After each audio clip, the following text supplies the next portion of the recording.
My name is Jim Atkinson. I'm the president of the Granite Island Group. Thank you for having me come and speak today. We're going to be talking about telephonic defenses against the dark arts. This is primarily going to be talking about phones, how phones are bugged, where phones are bugged, how to stop phones from being bugged, how to audit voice over IP systems, historical, what some of the penetration points are, how to protect those penetration points, and all kinds of good stuff along those same lines. Is there a way to go back into monitors and change the refresh rate? It's the videos going like this. Does anyone know how to do that? Yeah, he just did. It's under 75 hertz. Change the shutter speed on the camera to compensate. What happened is you turn the overhead lights off, which, if you turn the overhead lights back on, it should clear up your flicker problem. Yeah, well, actually, I closed the door over there. I closed the blind, but that's okay. I'll try to adjust it from here and see. But yeah, okay. Just keep Okay. You have 6 primary weak points in the telephone communication systems that you need to be concerned with. We have the instrument itself, which is the proper name for the device you put your ear and your mouth to and that you speak into. Technically it's not a phone, it's an instrument. Then we have the local distribution or the in-house wiring. That's the wire that includes the jack, the wire that goes between the jack and the instrument, the wire that goes from the jack up into the walls and the ceilings and down to cross-connect locations. We have the local switch or PBX system, which most of your corporate entities and government entities will have. This can be as small as a bread box. It can be as large as a semi-truck. The local switch is something on your premises, not the phone company's premises. And at each of these, there's a different penetration point that somebody can hit. Then we have the demarcation or the network interface. That's where we go from your property to the phone company's property. We have the transmission system, which is almost exclusively owned by one of the phone companies. This includes your telephone poles, the fiber on the line, the copper on the line. This is stuff the phone company installed for their own use, not yours. And then we have the switching systems, also referred to as a central office. Now, from switching systems to switching systems, we have transmission systems between those. We can actually penetrate any of these 6. We can penetrate the 7th, which was the trunks between switching systems or central offices, fiber optic communications, and the list can actually go down another 10 things, but these are our basic 6 items. Everybody has one of these or a variation of these. These are 2 of the most exploitable phones made on Earth. This is an Avaya system. Anybody in the U.S. government probably has one of those. This is one of the old Merlin systems. These were great. They gave you 4 pair of wires. You only used 3, had high current, all kinds of mischief afoot with this. The Avaya system, well, let's just say the Avaya systems are notoriously insecure. And you can just have some horrific pawnage of an Avaya phone system. These are our wall jacks. Years ago, we only had to worry about 4 wires, 2 pair. This is the old prong jacks. Nowadays, we're looking at 3, 4, 5, and 6 connectors. Each of these connectors have 8 wires plus ground. So you can easily have 40, 50 wires in a single jack now, plus ground. And you only need 1 wire to make an incoming connection and 1 wire going out to make an outgoing connection, which is why we have to consider ground, because you may be doing a project and you're not getting audio on any cable pairs, but you are getting audio on the brown-white pair to building ground. We used to have 4 conductors. 32 is pretty much standard now. You could have 3, you could have 4. It could be ISDN services that have been retrofitted. The case in the middle is a situation where somebody had 2 voice telephone lines in their office and they changed to VoIP, which we're going to talk about. As you can see, the data network, this is their VoIP telephone. Very bad news. This is what is in the back of most of your phone boxes, or your phone PBX, your phone rooms, your cross-connect panels. A lot of people have never seen what the back end of one of these looked like. This particular one has actually been wiretapped. This was a brand new installation, and before the government agency that was going to be moving in here moved in here. Somebody actually disconnected the wires, put in a wiretap, and they got caught. But this is what a wiretap looks like. As you can see, there's nothing really visible. There's no magic black box hanging off of that. That is a wiretap. This is typically what we find up inside ceilings. This was taken at a defense contractor's facility. If you've been up inside a drop ceiling, these are your ceiling tiles. This is the back wall. This is a 15-foot high gap between here to here. It's a mad jumble. There's typical no documentation. It's rare to have documentation as to what kind of wire we have up in there. This is a very common problem. If you look very carefully, you'll see an audio recorder in there. If you look very carefully, I'll let you look at that for just a moment. This particular problem, it required us on site. This one mast took 4 days of digging through, identifying, auditing, tracing out all of the wires. We found the tape recorder right away. It was actually that very large black box down in the bottom. We found that right away, but then we had to go through and make sure that none of these other wires had anything else on them, because we always have to assume that there's 3 bugs. There's the bug you're designed to find. There's the bug you're going to find if you look really, really hard and spend tremendous amounts of time exhaustively searching. And then there's what we call the spies bug, which is a bug you're never going to find unless you perform every test known on Earth. Yes? I was wondering what was causing the noise. This is a typical hatchet job done by an amateur spy. What was interesting in this case, this wire did not initially exist. What happened in this case is the spy was not very skillful, so he went to Radio Shack, bought wire, literally wired this through conduit to another house, to underground conduit, went in, trenched in the cable, ran this cable from Radio Shack through the conduit. So when we followed this back down with tracing equipment, we traced it right to his house.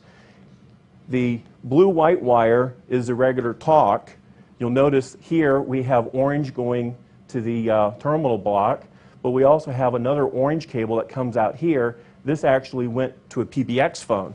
So what he had done is he had given his next-door neighbor a telephone where they had taken the orange pair. He had bought it from a spy shop. He had taken the orange pair and connected it directly to the microphone in the phone. So he had exploited the phone by modifying the inside of the phone so that you always had room audio on this pair, and then this was a regular telephone line. We go into the phone area, start looking at things, and we're going, wait a minute here, some amateur twisted these together. This is very amateur. Everything that he used was he bought from Radio Shack. It went to a tape recorder. The law enforcement authorities were highly amused when they came out and saw the hatchet job he had done. Basically all he did is he added a patch cable and did what we call a second pair exploit or a spare pair exploit. This is another typical defense contractor's facility. This one is bugged. Big questions: do we have extra wires? Do we have transmitters? Do we have recorders, bridges, taps, slaves? The slave is a type of eavesdropping device. In this particular case, we have the sack that comes up from the cable company over here. We have you'll tell the yellow are your digital lines coming in. This is the breakout panel for the central office. And within this board, we actually have a wiretap and a slave. On the next slide, you can see it better. I'll give you a little hint as to where it's at. It's a left. This is the 110 block. If you look on the left side and you count 9 rows down from the top, you see a little silver reflection. The spy, when he installed this particular slave, did not opt for a low visibility one. It was a nice stainless steel kind of difficult not to see if you had a strong light. It's actually behind, you'll notice it right here. And this cable was the actual cable that went back to the listening post. And this was at a defense facility, a defense contractor's facility. The only way you're going to find that, you can get lucky with a flashlight, which more bugs are found with flashlights than any other creature on Earth. Low tech, you get a dental mirror and a flashlight, you can find all kinds of stuff if you have enough time. An extensive physical audit and electrical audit will find this very reliably. The electronic test equipment can see things your eyes can't. So if you just use your naked eyes to try to find something like this, or a dental mirror, or basic, very basic test equipment, you're going to miss this. This particular place had been through a number of sweeps before, not by us, but government sweep teams had come through and they had missed this. They estimate this was in place a year and a half and had been missed on 6 inspections because people just weren't paying attention. Whose pair did it go to? What's that? Whose pair did it go to? I'm not saying. But it became a federal case very quickly. This is what should be locked. There should be a lock on here. As you can see, there is chafing and abrasion to where a lock used to be. You can also tell by the scuffing and chafing on the paint that this container is gotten into on a very regular basis. Some of you know what this latch is to, some of you don't. That's what it's to. This is your typical cross-connection box. As a rule of thumb, they are not secure. Anybody who has the wherewithal can walk up to it, usually with no tools, just lift that handle up, swing that door open, and welcome to the gates of heaven. If they are latched, it'll be nothing more than a 5/16 or a 3/8 socket. You just put the socket on it, unscrew it, opens right up. If it is locked, usually all the padlocks within a 30-mile radius, it's all the same key. So if somebody has the key, and usually all you really need is a bobby pin to open these. They're nothing special, which is unfortunate from a security perspective. If you have one of these outside your home or your office, you need to go buy your own padlock and slap your own padlock on it and wait to see when that padlock gets cut off, and then play a game with the phone company called "They keep cutting my padlock off and I keep putting another padlock on it." As we actually recommend our clients play that game and just buy about 50 padlocks, and once a week security goes over, makes sure that their phone box nearest to their office is padlocked, and it'll drive the phone company nuts. But that's why they have bolt cutters on board all the phone trucks. And if you really want to be cute, eventually they'll put a padlock on it, and nothing will prevent you from putting your own padlock on it after that. There's lots of extra space. The pairs are often labeled. For example, if I wouldn't recommend doing this, but God forbid somebody go up to the presidential estate in Kennebunkport, Maine. The president has one of these across the street from his house. It's unlocked. If you open it, his phone line is tagged. The Secret Service's phone line is tagged. When I say, I don't mean bugged, I mean it says Secret Service hotline.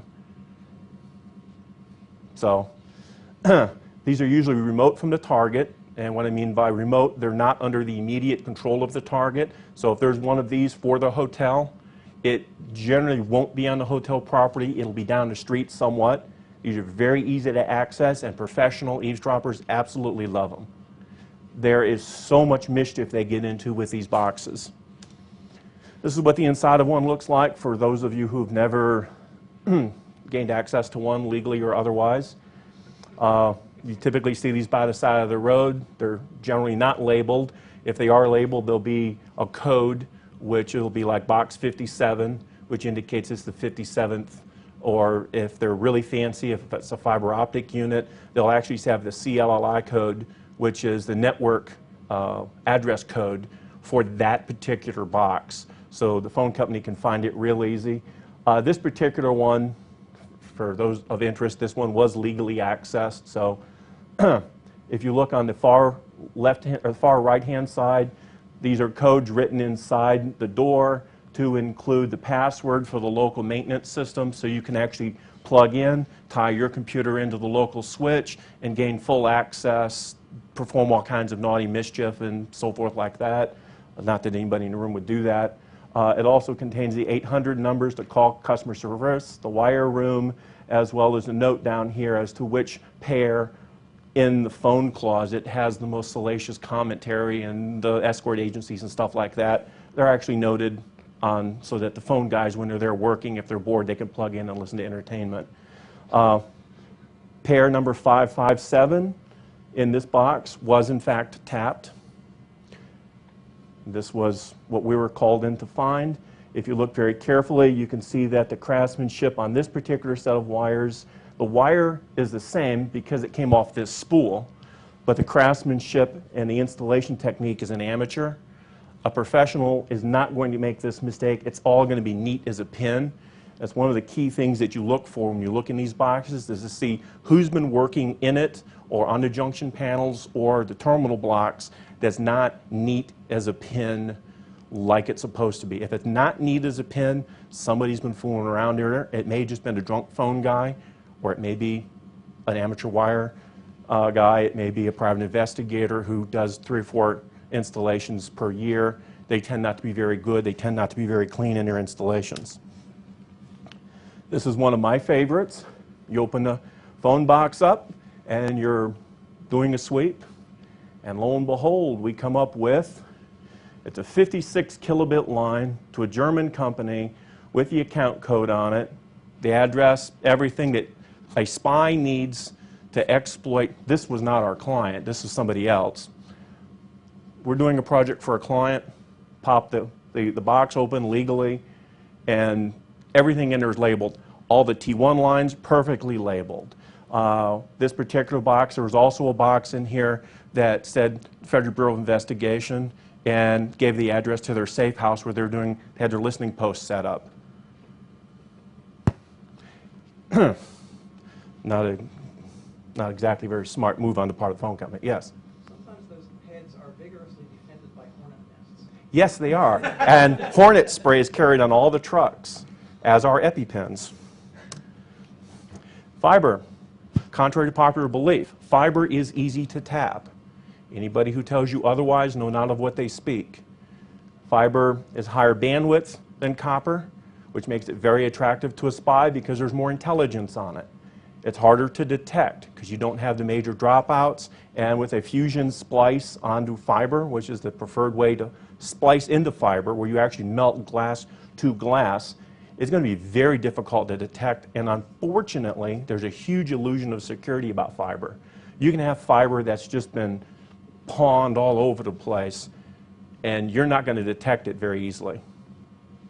Do not ever think that a fiber optic network can't be wiretapped. It can be easily wiretapped, and you don't have to use anything more than a small handheld fusion system.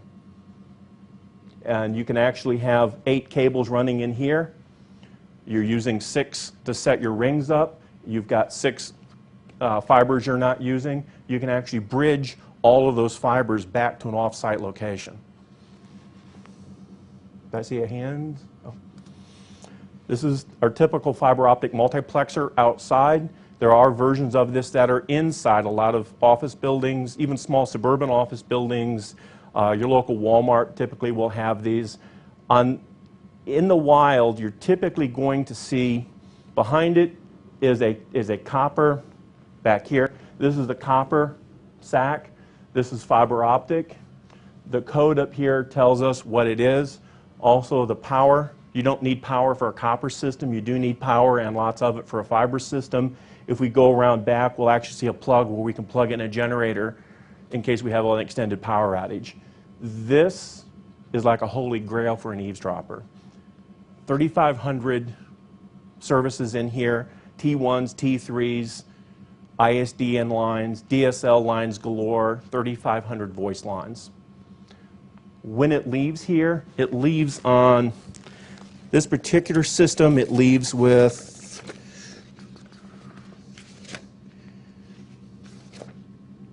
this one had 2 fiber rings in it. There were 4 active single mode fibers, 2 inactive backup fibers, and there were 6 dark fibers. It was 3,500 active phone lines, a variety of DSL lines, T1s and T3s. If this was near a defense contractor and somebody hit this box, they would own that defense contractor.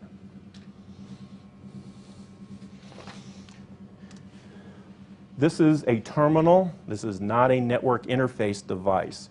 There are 2 terminologies that we have to be careful of. A NID, or demarcation point, is a physical location on a premises where you stop owning the wire and the phone company starts owning the wire. It is mandated by federal law. This is not a NID. This is a terminal. So we've gone from the client's home to the NID on the side of the client's house. We've gone underground out to the telephone pole. That cable between the house and the telephone pole, the phone company owns. This box the phone company owns. This telephone pole the company owns. On the left, on your left, is what it looks like closed. As you can see, there's no padlock on it. This is at eye level. When it's opened, you have access to 2 phone lines, and technically you have access to 6 cable paths because you have ground here, and you can set up on any combination of these 4 wires to each other or in reference to ground. Plenty of space in there to put a tape recorder, plenty of space to put in transmitters, recording devices. I've seen these with video cameras hidden inside of them. This is a terminal block. Phone company owns it, phone company controls it, phone company doesn't care about it. Unless it falls off, they don't really care. This is a pedestal. Many of you have seen these outside your homes. In New England, we don't see them as much unless it's new installations. This is typical of what we see down south. The numbers that you see on the bottom are very critical. If you see one of these open, which as we see on the side is opened, when you call the phone company, you want to give them the 30601 number because that tells them the exact location. They can come out, they can close it up. This particular case, an amateur had opened the box. He knew how to open the box and alligator clip his tape recorder onto it, but he didn't have enough sense to close it back up when he was done, and he got caught, and there were his fingerprints all over everything.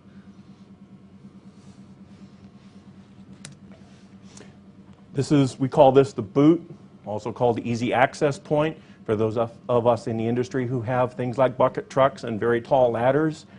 We can get up there, and if we have the legal authority to do so, we can open these boots and inspect them for all kinds of mischief.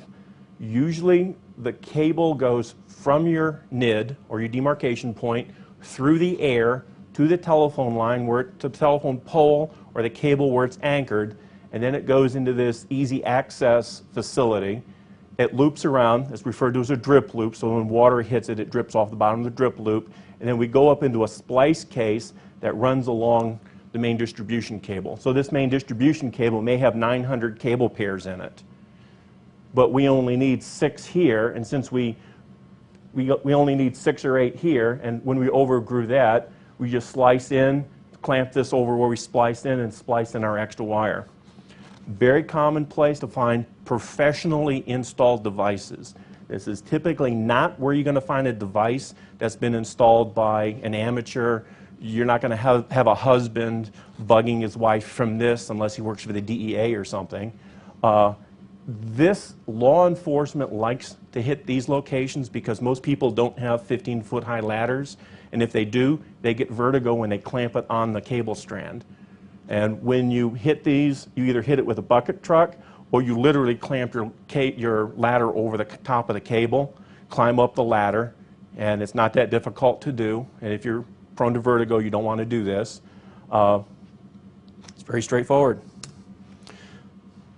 Within the local transmission network, we have poles. This is actually a bit of an art form.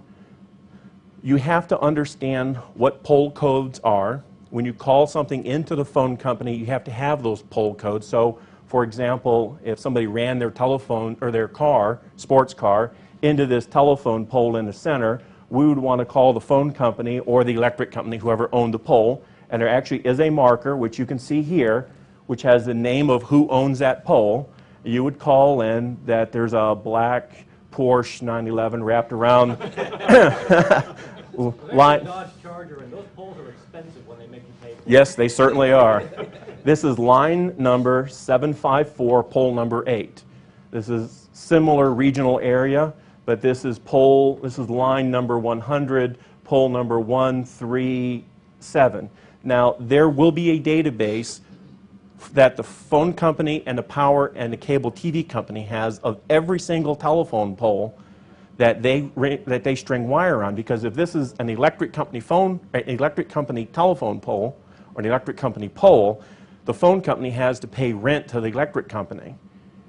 If you're a major corporation and you've got a facility at MIT and a facility at Harvard and you don't want to dig a trench, you're going to rent pole space from whoever owns poles, and you pay X number of dollars per pole per month to go from point A to point B. Within the counter-surveillance industry, we have to create that database for our client. So we actually have to go out, we go, here's the central office, here's our client's location, here's a mile and a half from point A to point B, but we have a problem because that cable is 5 miles long. So we have to chart out every single telephone pole within that 5-mile cable segment, not from the central office to the client, but from the central office to the end of the cable. So if our client is 30,000 feet away and it's 15,000 feet away and it's a 30,000-foot cable, we're going to take 3 days just to count the telephone poles, and we have to have an exact to-the-inch measurement of the distance from pole to pole. Because when you start doing a bug sweep, we shoot signals into the power lines, believe it or not, the power lines, the phone lines, and the cable TV lines, and we have to know where everything is, where everything's bridged in. We have to know where the boots are. We have to know where the terminals are. It has to be meticulously mapped out, and you can easily burn 1,000 pages up in 3 days auditing 200 poles. All of the phone wires, all of the phone cables, all of the fiber ends up somewhere. In this particular case, everything in the city ends up on this one telephone pole. If somebody runs a truck into this, the whole city goes dead. We have a little bit of fiber. You can actually see it coming in here. Since this is a rural community, they have one fiber cable for the entire city. All of the copper comes in here, and the rest of the copper comes in here. So this is approach from the north, approach from the south, and then this is the fiber connection that goes out. The small building you see behind it is a spinal tap where everything comes together. This is the central office for this city.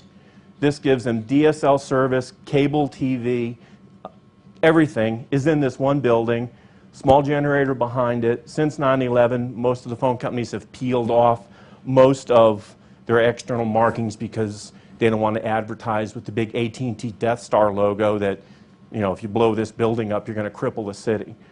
They haven't peeled it off all of the buildings. They've peeled it off most of them, but this Christmas tree, or what we call the spine, is a dead giveaway. There's a major telephone facility there. Usually the smartphone companies and the smart corporations, they put their spine half a mile away from a sensitive facility. In this case, I think it was 25 feet from the building.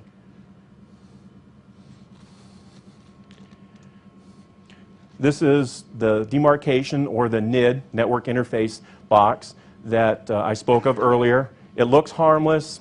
Pretty much everybody in this room has one of them hanging off their office, off the side of their house. Some people may have 2 or 3. From the outside, it looks like nothing. Everybody ignores it. Spies love it. This is what the inside of one of them looks like for those of you who haven't seen them. Inside of this box, we have cable that comes in from the street, splits off to the first pair, second pair. These blocks are lightning arresters, so if lightning strikes your telephone pole, your house doesn't catch fire. It actually was a problem when they first started installing telephones. People would get a lightning strike 4 miles down the road, and then their barn would burst into flames. And it was traced to the phone lines. This is actually bugged with one wire. If you look very carefully, you'll see that there's an extra wire that's tucked in behind this. It's a black wire.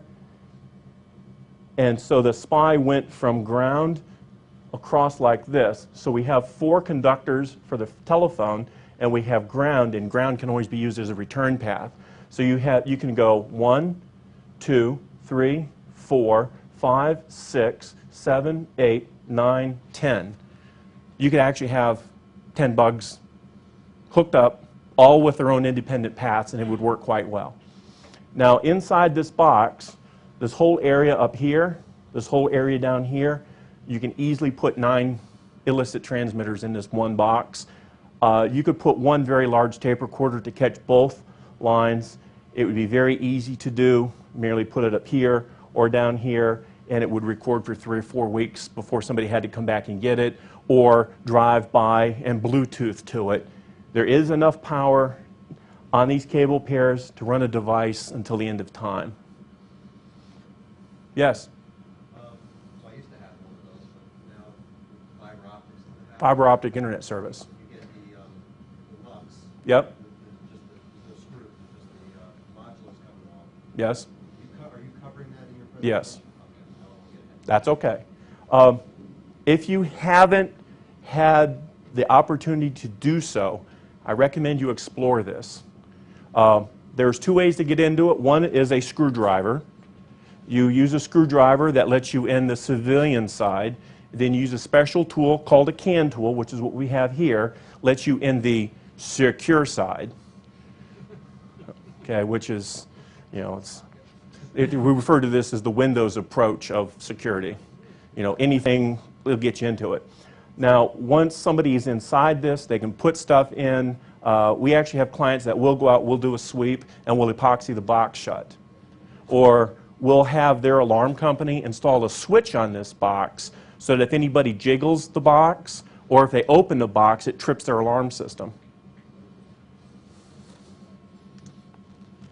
Now, on the instrument itself, we'll go back to the phone system, the actual phone. The most common exploits that we see, vulnerabilities that are exploited, is a speaker or microphone exploit. That's where we take a spare set of wires, we run it into the phone that's usually there already. We tie a set of wires to the speaker or to the microphone or to the ringer, because most of the ringers, the piezoelectric ringers that make your phone ring, you can use as a microphone quite clearly. Typical office telephone, you've got 3 or 4 transducers that you can exploit to collect room audio and channel it out of the room and never interfere with the operation of the phone itself. A spy can install a foreign device. We refer to a foreign device as a bug. It can be a slave device, a recording device, a transmitter device. The problem is it's very easy to catch those. People in our business actually have been known to blow a window place and within 15 minutes found the device, and then the client's upset that he's paying us for 3 days' work. A hook switch manipulation. A spy is not going to install something in the phone. A spy is going to manipulate what's there already. And we're going to cover this in a few minutes. He will manipulate the hook switch, which is an integral part of the telephone, and he can do some fun stuff with that. What the hook switch is doing is it's providing a mechanical and electrical disconnect from the speaker and microphone so that the speaker and microphone do not work when the phone is hung up. And that's what the hook switch does. There's firmware software exploits, for example, with the Avaya systems. You can absolutely raise havoc by doing slight modifications to the phone itself or to the switch itself, or in the case of Northern Telecoms, you don't have to do anything to the telephones. You do it to the switch because the phones pass room audio all the time. Not a good thing. Siemens too. What's that? Siemens too. Oh, yes. Toshibas do it, the Mitels all do it. And it's unfortunate because a spy has to really do nothing. He doesn't even have to come into your house. He doesn't have to come into your office. You'll never catch him in your office because that's not what he's doing. He's going to the phone room. And the phone room is behind the electrical closet, outside, behind the smoke place, behind the kitchen. A good spy can actually hit your phone room and be in it and out. Yes? Just a comment on that. I used to work in the World Financial Center. Yep. The phone closet was in the ladies' restroom. Yeah. Yeah. I was just at Rockefeller Plaza, Rockefeller Center on Sunday. I went from the secure area, they called secure area, through a locked door legally, put in 8 simulated devices, dummy devices, and was back out in less than 30 seconds. They were very upset. They were very upset because there was duct tape on the door. So, now, the problem with the instrument, moderately protected, but it's very easy to subvert. Everybody has seen these. These are the bane of my existence. 3/4 of the clients, we go out to their homes, including people who work for the legislative branch, the executive branch, and the judicial branch. 90% of the time we'll find these in their homes. This is a $20 cordless telephone. There's 0 security. There's 4 primary bands. Every 12th grade script kiddie knows what those frequencies are. You can go to Radio Shack. You can buy a scanner. Radio Shack will put those frequencies into the scanner for you at no charge, or they used to. They're really bad news. When you use this, you've bugged yourself and you're a clueless user. Very straightforward. This is a 900 megahertz. Somebody gets a scanner. They just set it to tune from 902 to 928 megahertz, and they listen in for all they're worth. There have actually been cases that I've been involved in where somebody wanted to buy their neighbor's property, or they had a dispute with their neighbor. So they bought all of their neighbors these phones, sent them to their neighbors as Christmas presents. And they actually had scanners that were scanning and recording all of their neighbors' phone calls. Now, it cost them 20 bucks a neighbor. Then the fools took the tapes, sent them to the neighbors to try to intimidate the neighbors into leaving the area. They got caught. It's actually fairly easy to catch somebody eavesdropping on these cell phones. We look for local oscillator radiation from the receiver. So what we'll do is we'll throw a signal on the airwaves, wait for a few seconds, let the scanner, the person scanning it, wait for their scanner to lock onto that frequency, and then we just take the IF, subtract it, or add it to the 915 megahertz, and we now own the spy. And you can usually catch the spy out to about 300 feet like that. So if the spy's within 300 feet, which they usually are, we can catch them, no problem. This is at a defense contractor. I'm not kidding. This is an off-the-shelf 900 megahertz old cordless telephone. They had a problem. Their boardroom secrets were leaving the boardroom. They weren't doing classified things in the boardroom, but they were discussing how much they should rape the government for, who they should fire, how they should negotiate with the welders, and so forth. They were baffled. They had bug sweeps done. Bug sweeps didn't turn up anything. They brought us in, walked in, said, pay us. We've just found the problem. And then it was just going through the formalities after that to make sure there was nothing else there. Once this phone was removed, all their problems went away. The problem with this phone is it was transmitting room audio all the time. We actually caught this in the parking lot before we even walked in the front door. So we hadn't even turned the truck off, and the truck's locking on. So we hit a few keys, brought a spectrum analyzer online, and actually went in and showed the client and says, do you recognize the room audio? Well, yes, I can hear my secretary in the background. Well, do you think this is maybe a bad problem? Where do you have a cordless phone? We don't have any cordless phones. Oh, beautiful. Go out, get the Yagi, set it at 900 megahertz, get the spectrum analyzer. Yeah, you do. It's right here in the boardroom. Oh, shit.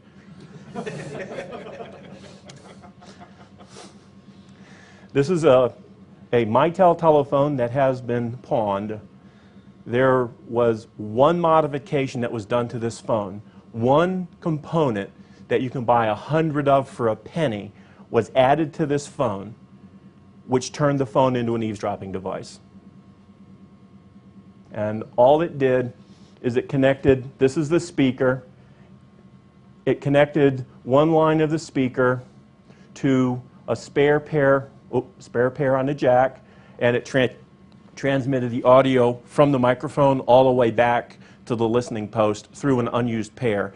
It's absolutely essential when you're checking your phone systems out, you do not have more wire than you need. If your phone system needs one pair to operate, by God, that's all you put in is one pair. If you put in 2 pair, you're tempting fate.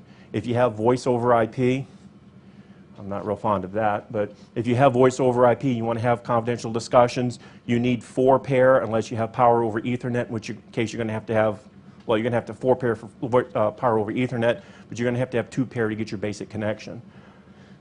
This phone, for a fraction of a penny, was compromised.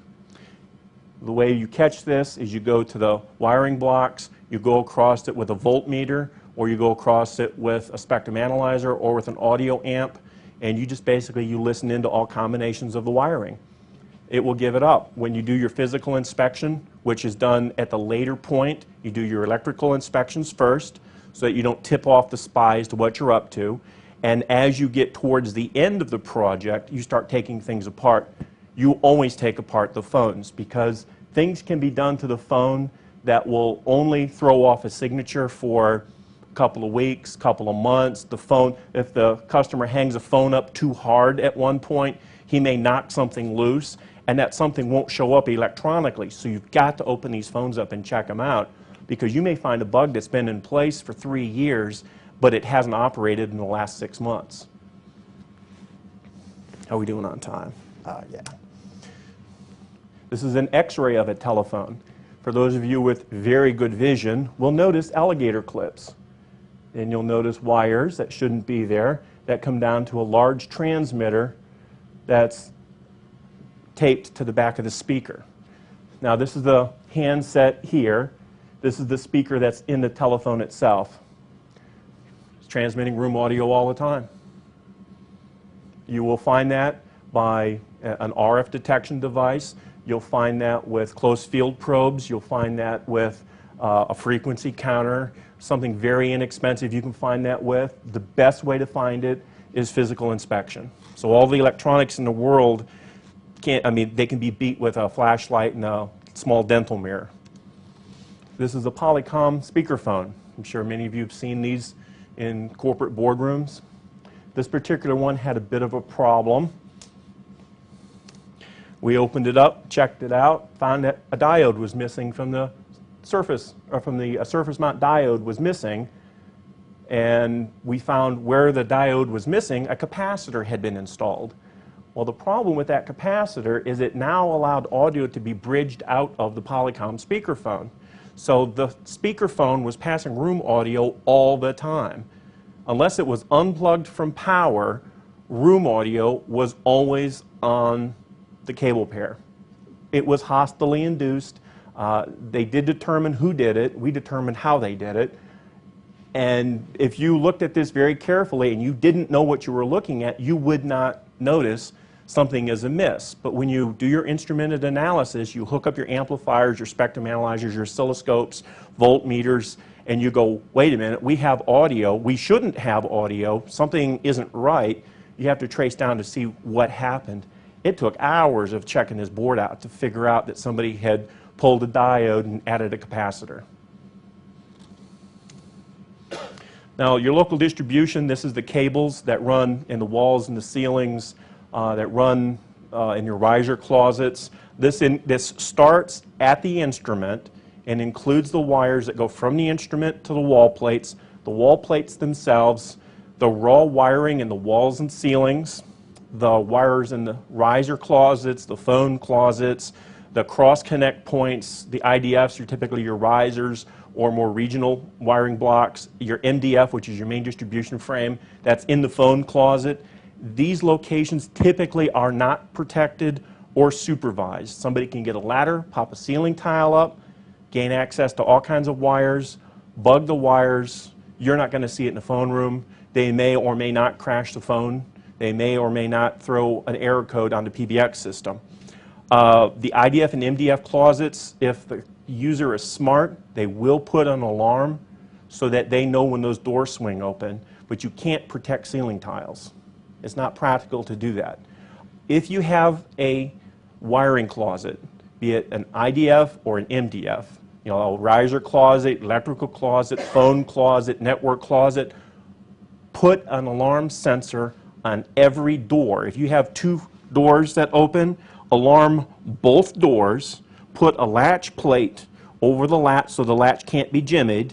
And if you can pull it off, put 2 sensors on every door. A magnetic one up where the spy will be expecting it, and then down low underneath the lower hinge, put a switch that's not a magnet, but an actual switch, so that if they bypass the magnet at the top of the door, which is a popular target for bypassing, when they swing that door open, they're not generally going to recognize the switch on the hinge plate. My preferred place is to put a piezoelectric transducer on the back of the inside of the hinge. So what I'll do is I'll take the lower hinge, I'll take the hinge off, bore out a hole, put a transducer back there, epoxy it to the back of the hinge, and then screw the hinge back in place, and then call the alarm company to come hook it up. That way, if there's any vibration at all or mechanical movement of the hinge, it triggers the alarm. Strongly encourage you to do that. This is a typical IDF rat's nest. This is a riser at a local business. They gave me permission to use this because I helped them clean up a problem. These are the cables that go to the main phone closet. You can also see some fatter cables here that go to the main phone closet.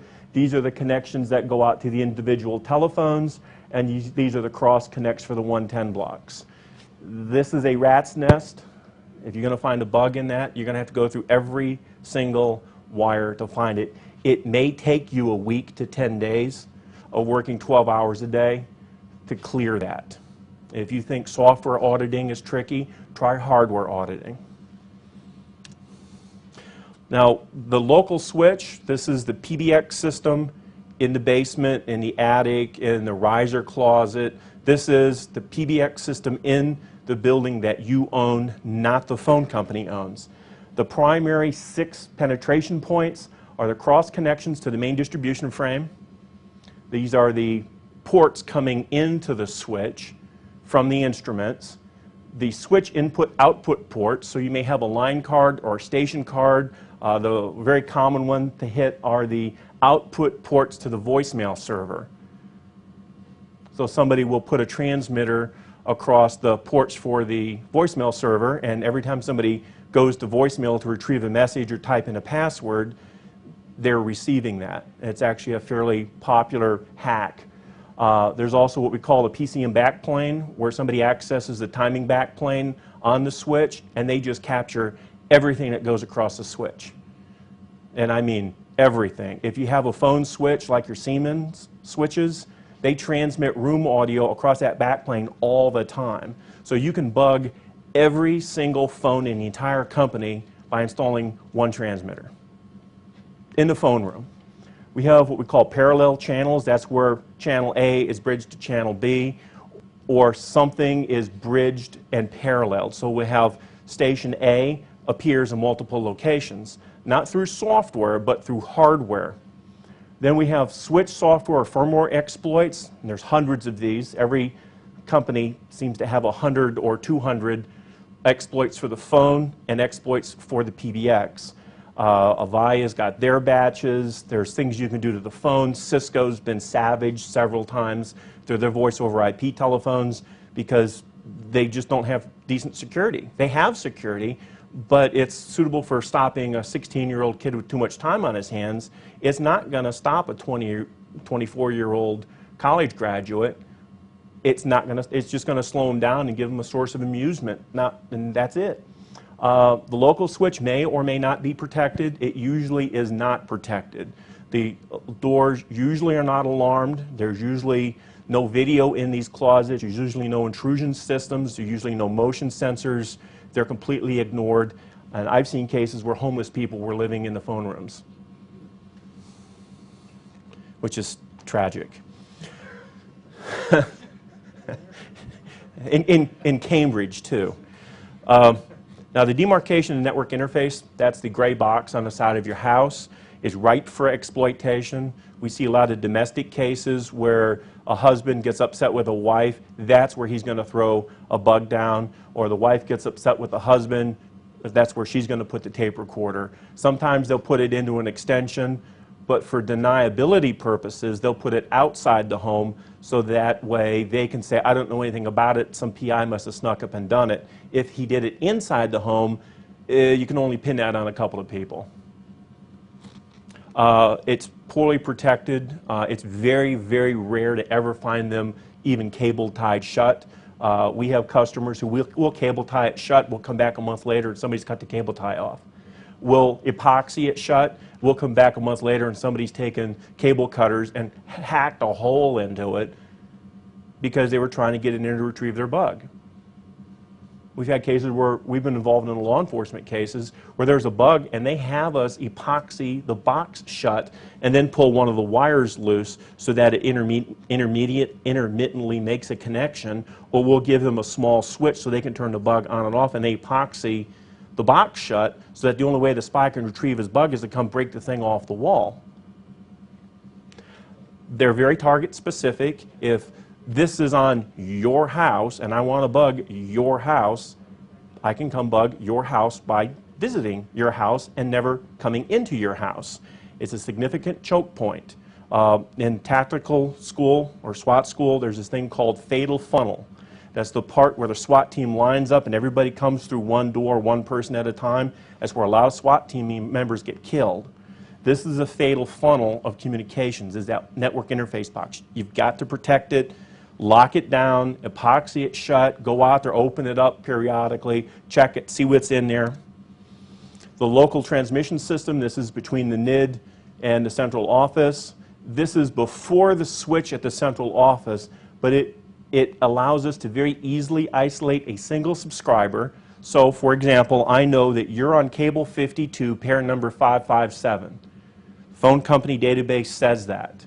Or you can pull, not somebody's phone bill, but you can pull up their subscriber record and it will say they're on cable 52, pair 557. You don't even have to go to their house. You just go out to the local cable cross-connect box, you open a box up, you go down cable 557, you just plug on, you've just bugged the guy's phone. Their terminals are frequently open. Boots are usually, there's no lock on boots. Most terminals are unlocked. Most cross-connect boxes are unlocked, or if they are locked, it's just with the wrench.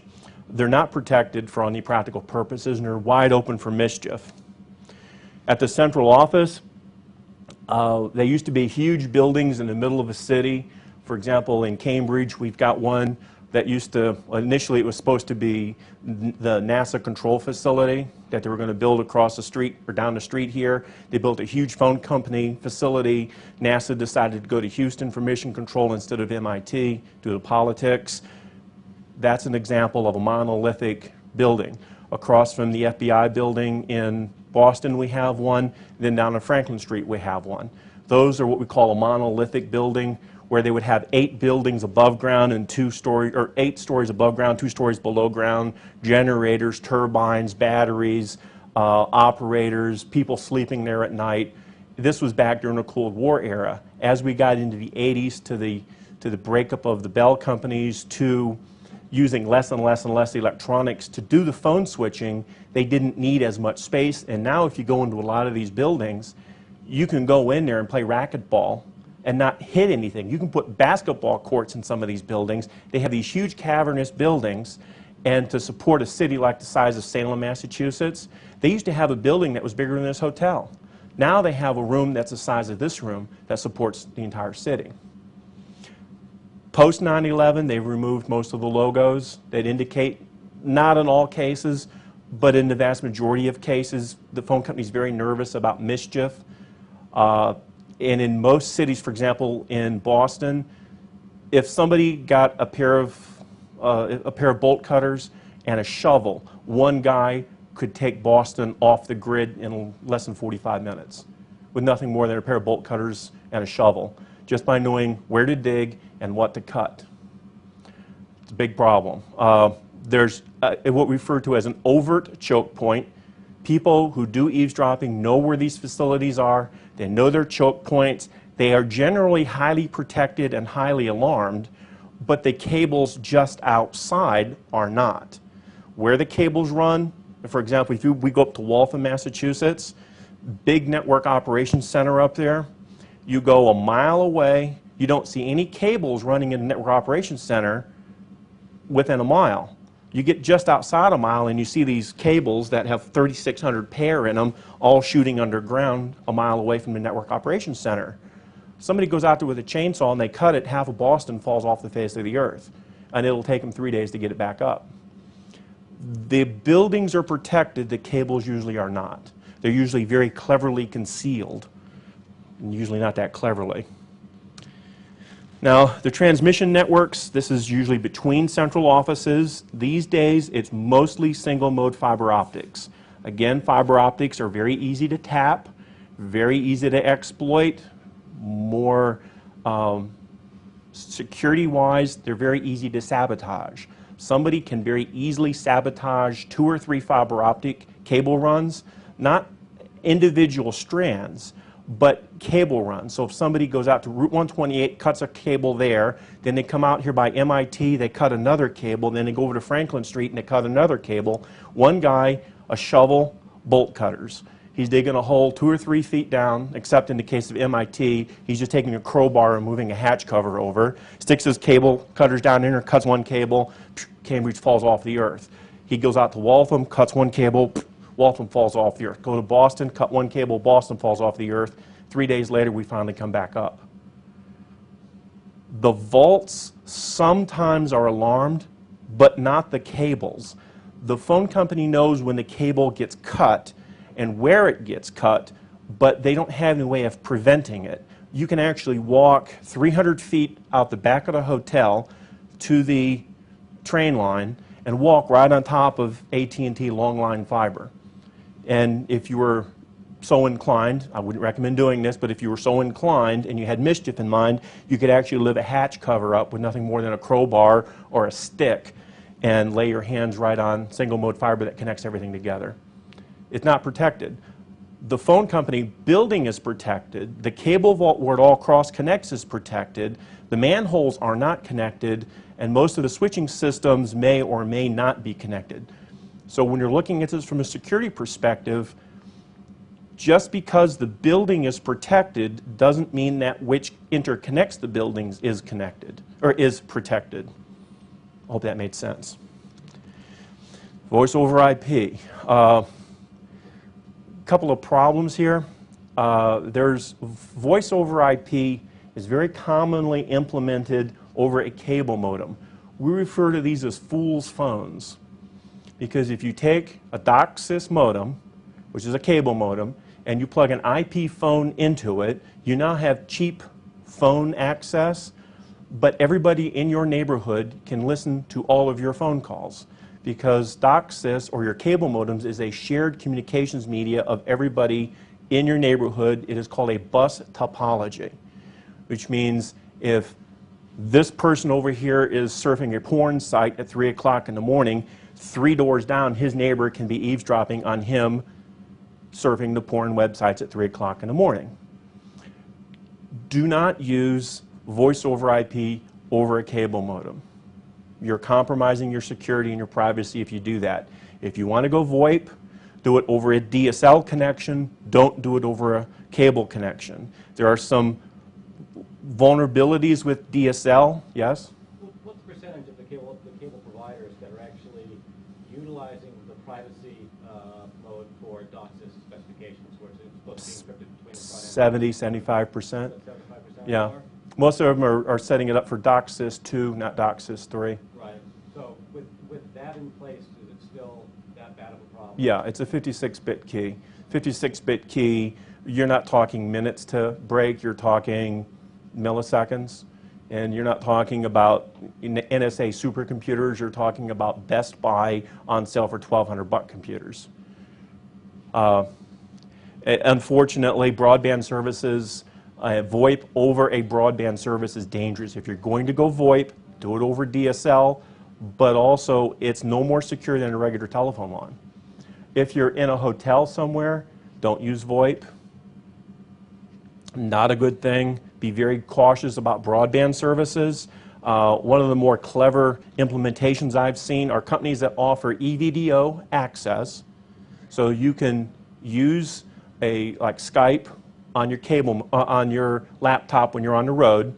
Then they go EVDO through it's encrypted software on the laptop. They go EVDO back, so you have a wireless connection. Then there's a gateway that decrypts and injects into the voice network. ISDN used to be very popular. It's now fading out over VoIP. Most companies who have VoIP, they're not using ISDN anymore. Fiber optic internet service is becoming very popular. I highly recommend it. However, it can be tapped. Don't ever think fiber optic cannot be tapped, because it can be done very easily. As a rule, a fiber optic connection can be tapped by inducing less than 0.5 dB of signal loss. You're not going to detect it unless you do a physical inspection. If you have to have what we call telephonic integration, go with VoIP, but do it over DSL lines. I would recommend not doing it at all. It's very dangerous. The realistic threat, we have various types. RF is the realistic threat, where somebody runs up to your phone, they install a transmitter, it transmits it. This is very beneficial for the spy because he can now air gap himself from the bug. So here's the bug, he is 500 feet away, he only has to hit your building once to install it, and he can be 500 feet away, and he doesn't have to come back on your property again. Now, if it's a hard exploit or modification that does not involve a transmitter, for example, like we saw with the orange-white pair, that cable, it was just a simple matter of throwing an ultrasonic tone on that orange pair and see where the underground cable went to. Spies, an illicit spy, generally is going to turn to an RF device. A professional spy, or law enforcement spy, or intelligence type of project, they're going to go hardwired if they can. Unfortunately, there's a lot of cases where they can't do a hard exploit or hardwired recorder, and they have to have an RF link in there somewhere, which the RF link makes it very easy to pick up.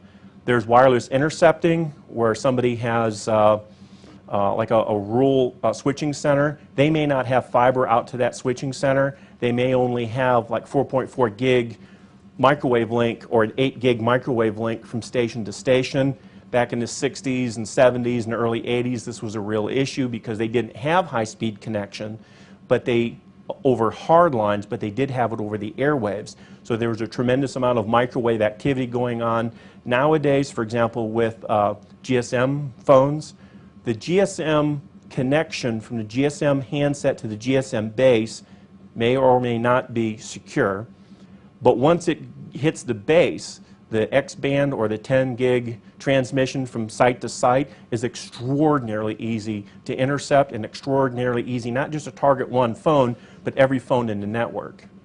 And there will be some presentations later on in the conference that talks about that and how to deal with that, and I strongly recommend attending Frank's discussion on this matter because he's going to cover it in really good detail. There's also software manipulation of the phone switch, of the PBX, of the phone itself, the central office. The multiplexers can be exploited. There's also other methods that we don't need to get into. If you're available afterwards, I'd be happy to discuss some of the other methods. I'm not going to tell you how to do it. I'm going to tell you how to defend against it. The defensive tasks are fairly straightforward. Believe it or not, it's as simple as this. Inventory your conductors. How many wires do we have coming into this room? Map the pathways. You throw tone, or you get up on a ladder with a flashlight and you identify where every wire is. Then you take a set of electronic metrics. This is where you shoot a pulse into the phone line, power line, cable TV line, LAN line, and you identify how long is it and what has been installed along the way. So you may have, you're going along, you install or you insert a ping, and then you see how it comes back, and oh my God, we have a huge return pulse right here. Well, we have to go right here and see what's causing that. It could be a bend in the cable, it could be a bug on the line, it could be a microphone there, it could be a transmitter there. But we have to do a conductor inventory, determine what conductors are in this area, then map where they go to, perform a series of known electronic metrics, preferably when the system is first installed and commissioned, not 3, 4, 10 years after the fact, because that's a waste of everybody's time. You want to do retesting against the metric. If you don't have a metric, then you have to do what's called open testing, where you have to collect these metrics from scratch. You have to have physical inspections always, and you have to periodically repeat all of the above. Now, if you know that there's 25 wires in this room, and 6 months later you come back and there's now 30 wires in this room, you need to find out why there's more wires here now than there was before, and does the person in that room know why? Because he may not know that those wires were installed. He may have absolutely no idea why those wires are installed, and you start asking around, you start taking some measurements, and they lead to right here where there's a hole in the ceiling tile. And those wires exactly reach to where that hole in the ceiling tile is. So we follow the cables back this way, and there's a videotape recorder hooked in. Well, that's probably where a camera was. So those 5 cables may be there to support, and I've had cases where I've gone to a client's office, popped the ceiling tiles up, and there's coaxial cables sitting there. Next to the coaxial cable sitting there, there's a flashlight that's still turned on. And on the floor, there's footprints to where the ladder was just a few hours before, when the spy heard we were coming in, rushed in, popped the ceiling tile up, took his camera out, took the wire, balled it up, and threw it 12 feet this way. So we're like, oh, this is interesting. Traced the wire out, and he is 50 feet away unhooking his digital video recorders. He left his flashlight in the ceiling, and okay. You have to inventory every conductor up there. You've got to map out the pathways. You've got to repeat, rinse, repeat, rinse, repeat. When we're auditing the telephone instruments, by the way, we're in the home stretch here, so we're doing pretty good on the time. We have to know what kind of phones they are. We have to know what the phone's soft underbelly is. If it's a Siemens phone, we have to know the underbelly. If it's an AT&T Merlin phone, we have to know what the soft spots are on that phone system. If it's an Avaya or a VoIP, we have to know what the vulnerabilities are. Does the phone require 3-pair? Does it require 4-pair? Does it require 2-pair? If it requires 1 pair and there's 4 pair there, why do we have more wires than we need? This is not so much a problem in the corporate world, but in the government world. In a classified environment, you do not have any more wires in the room than you absolutely need to do your job. And ideally, if you don't need that wire, you cut it back 30 and you pull it 30 feet back out of the area, because you don't want anything in the area that you don't absolutely positively need. And I can always tell the feds in the classroom because their head's going like this when I say that.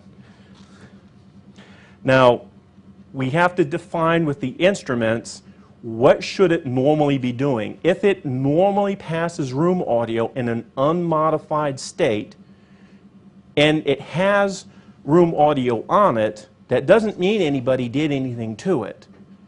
So you have to know what the phone can do, what it has done in the past, what the exploit points are, where the areas of concern are. If you find something, you have to make the determination, is it a threat?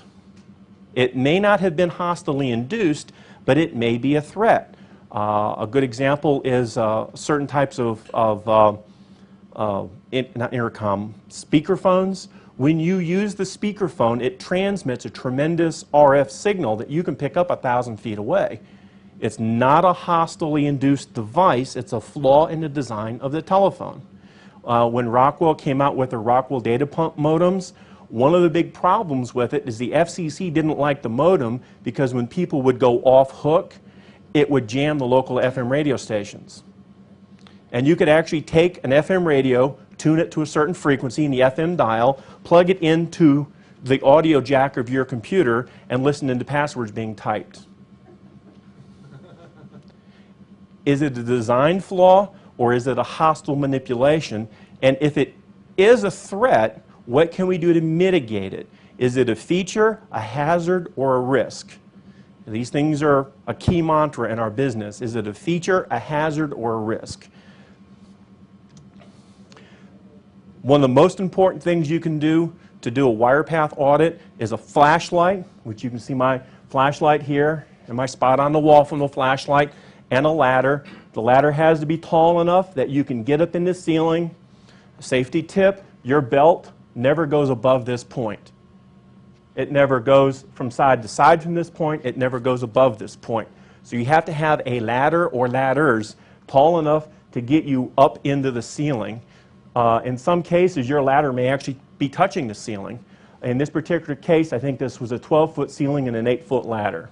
Yes? You haven't worked in theater, have you? Not yet.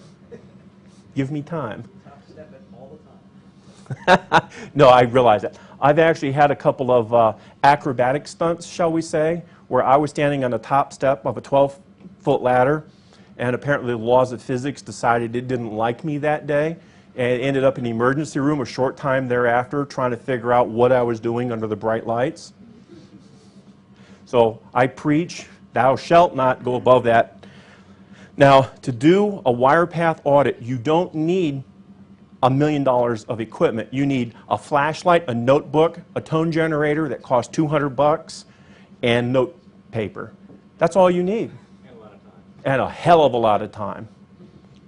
It's not something that you can come into like a room like this. You can't come in here with 2 guys and knock it out in a day.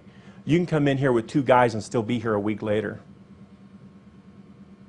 Now your client is paying you too by the day, but you have to do a proper job. Like if this was like a conference room that classified information was being handled in, and you're just here to do the wire audit, you may be here for 2 weeks with 4 guys. And when I say 4 guys, that's 12 on, 12 off, 12 on, 12 off. So you're here with 2 people from 12 to 12 and then 2 people from 12 to 12. So you're doing 24 hours a day for 2 weeks to audit just the wires in this room. And it all boils down to you taking your information and putting it on paper to tell the next set of people what to look at. Now when we audit the wires, we want to know what wires in the wall. We want to know what wires in the ceiling. We want to know what the wall plates are, the termination points, the junction points, the punch blocks. Listen to your voice of reason on this. If it's not supposed to be there, it's not supposed to be there. If it's supposed to be there, it's supposed to be there. Boil it down to its essentials, trace the wires out, trace out the power, the alarms, trace everything out. When you're doing your conductor auditing, it's done on paper.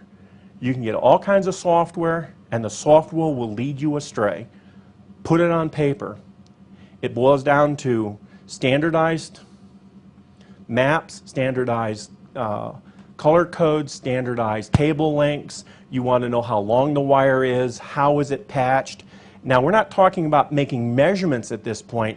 This is just auditing what's there, not actually shooting it with any test equipment. You want to know the signal pathway pair combinations. Is it TSB 568A, 568B? Is it USOC? What wiring standard are you using on that particular plate? Or is it something nobody has ever heard of? It's this wire's here and this wire's over here, and then apparently somebody was on LSD when they hooked the wiring up, which happens more often than not. Or Roam does it this way, Mitel does it this way, IBM doesn't like it, so they do it their way, AT&T does it their way. That's pre-TSB 568 coming in. Once TSB 568 A and B came in, everybody just sort of started getting on the same sheet of music. Before that time, it was not uncommon to have AT&T have one wiring scheme, ModTap have a different wiring scheme, and Siemens having a different wiring scheme. So you had all these different wiring schemes, and all the different PBX systems use all these different wiring schemes, and then if you threw a token ring onto the network, you had this, and then somebody over here had the TTY, so it was a rat's nest. We do have industry standard pinouts, fortunately. 10, 15 years ago, we did not have those industry standards, and it was a nightmare. Color codes nowadays are fairly standardized. They were not so 20 years ago. We need, and it's absolutely critical, that we have as scientifically pure measurement as possible of the conductor lengths. we need to know within a fraction of an inch of accuracy how long that cable is. It is exactly 158 feet, .1 at a barometric pressure of, with a humidity of, with a temperature of. Because the temperature, humidity, and barometric pressure affect the velocity of propagation of the cable, and it's the velocity of propagation of the cable used to determine the length. So the three things that affect VOP, you have to document when you're taking your initial measurements. Once we do that, the first step after we've done the auditing, we can do what's called a nonlinear junction and conductor combination, where we blow a signal up the wire on each combination of wires and see if we get a nonlinear response, which tells us something is on that wire other than copper. So if we have a semiconductor or a diode or a transistor or a bug hanging off the wire, and we blow 900 kilohertz into the wire, and we get a reflection back, there's something going on that we need to go check on. That's usually the first step after we do our audit. Now, when we audit the transmission paths, we have to map out where every cable, every conductor, every wire, and this may be a new word for some of you, fortuitous pathway. Ground is a fortuitous pathway. The metallic ductwork that comes into an area, that's our fortuitous pathway. It is a way that the signal can leak out of an area outside. So we may have the blue-white wire provides one side of the circuit, the ground lead for the power line provides the other side of the circuit, or the alarm system provides the other side of the circuit. So don't think that just telephone lines are wiretapped. You can take a microphone, put it in an ultrasonic glass break detector, use the unused pair or the power pair, transmit the audio back over the alarm system and pick it up at the alarm box and never touch the phone system. So you have to audit every conductor, not just every phone wire, not just every data wire, but every single wire. If it's made out of copper or steel or aluminum and it will conduct electricity, if you can touch one end of it with a stun gun and shock yourself by touching the other end, it's a fortuitous pathway. And it's just something I have a real problem drilling into people is they'll go out and they'll install, millions and millions of dollars installing these classified networks and, hook it up to CiproNet and, they got secret information flowing across it, but they don't filter the power lines. The power lines is a fortuitous pathway. Just because they check the phone lines in the local area network doesn't mean they check the power lines. And again, the location mapping has to have an accuracy to within a fraction of an inch. It's not something where you say, well, it's sort of up here. No, it's exactly right here. It runs directly above this. It's exactly 8 inches up and 3 inches to the side. And you have to know where every wire in the room is. Now, when you audit the switching system, this is the PBX system, you want to know what and let's get into a couple of definitions. There's what's called the generic, which is how the phone comes from the phone company. Avaya defaults a certain way. Mitel defaults a certain way. Northern Telecom defaults a certain way. So there's a default condition that comes from the factory. It may or may not be secure in the default mode. The translation is the mojo you throw on it once you get it. That is the program that's actually running in the computer that runs the PBX system, which may deviate from what the phone company provided you with. So if you get like a G400, it comes configured a certain way, but that isn't necessarily what you have on your hand. So we have the generic and we have the translation. The translation is the program that the application, the generic is the operating system, if you will. Now, we need to find out what is different. The way that we do that is we take the generic, we take the translation, and we say this is the default from the factory, this is how we configured it when we installed it, what is it now? Has it changed since we installed it? If it has, what exactly has changed? We want to know, is it safe? This is something that you want to perform in a corporate environment, bi-weekly or monthly on every phone connection in the company. You go into the operating system of the phone system, the operating the admin port of the phone system, you download your setup, you analyze it. Believe it or not, the easiest way to analyze it is to import it into Excel and then compare last month's to this month and flag what's different. Always reduce it to hard copy. Never base it on, well, I did it last week and I'm not going to print it out for this week. I'm just going to go off that's the path to destruction.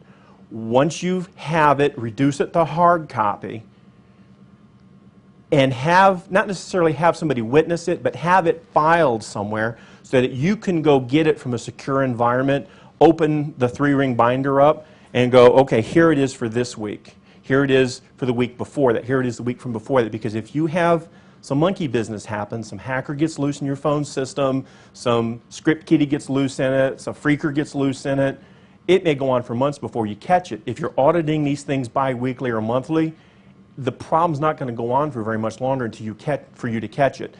Usually the modifications to the switching systems are done through the maintenance port, which is one of my real points of contention, because people don't disconnect these ports. They connect them at the dial-up modem, full backdoor access into the whole PBX system.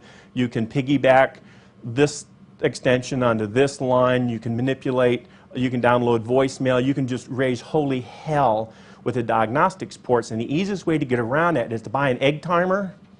Put a switch on the egg timer, you crank that egg timer for 60 minutes, it connects the diagnostics port, you call AT&T, you say, okay, go ahead, dial into my modem, and then after 60 minutes, that clock runs out and it removes the power from the dial-in modem. Cost you $3.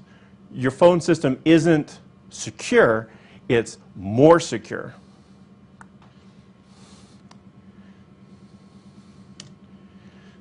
Now, when you're auditing the instruments, this is where we start getting into the bug sweep side of things. You're looking for tampering with the instrument. You're looking for uncontrolled accessories. You're looking for handset cables that shouldn't be there. You can get on eBay, and for $9, $10, you can buy a handset cable that you can plug into your phone system that's a transmitter. The cable itself that goes from the handset to the phone has a transmitter built into it. And most people aren't going to pick up on that. So if you have a non-standard accessory, you have a risk on your hands. In the case of the cable that goes from the phone to the wall, the same thing. You need to make sure that everybody has the same cords, everybody has the same handset cords, everybody has the same swivel adapters, that you don't have any Bluetooth headsets. I don't care how busy the secretary is, it needs to be a hardwired connection, not wireless connection. Power supplies are a real problem, especially in secure environments. Somebody can go into a classified area, take out a ST power supply, put a bug in it, go back in the classified area, plug it in, it's transmitting room audio all the time, or it's transmitting when the Chinese government gives it the command to download the information from the power supply, and it's not going to show up during the scans. It's absolutely critical that you always get your power supplies, your handsets, all of your phone accessories from a trusted source, and that they're screened before they're introduced. And in cases like power supplies, cords, cables, those are as important to check as your demarcation blocks and your terminals. If you're not checking your power supplies, like on a STU3 or a STI or a secure fax machine, if you're not checking those external power supplies, you're just playing games. Bugs have been found not in STU3s, but in STU3 power supplies. For those of you who work in government circles, you know what a STU3 is. It's a phone you use to talk about classified matters. The President of the United States has one on his desk. You know, one of those kinds of phones. Now, one of the issues with power supplies and phone systems, you may have what we call a low bandwidth device where you're transmitting room audio but not at 3 kilohertz of bandwidth.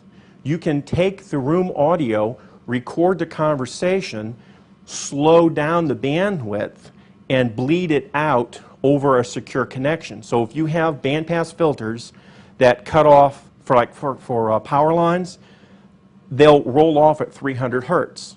So it will not let any room audio pass above 300 hertz, or 400 hertz if you're in the military, or 500 hertz if you're in the military. So what a spy will do is he'll have a bug that stores the audio and then transmits it at a very low bit rate to get it through the filters.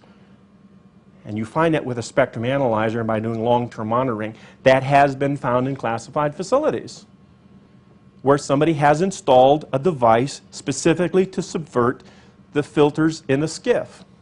This is something to be concerned with. One of my favorite are proximities to RF emitters.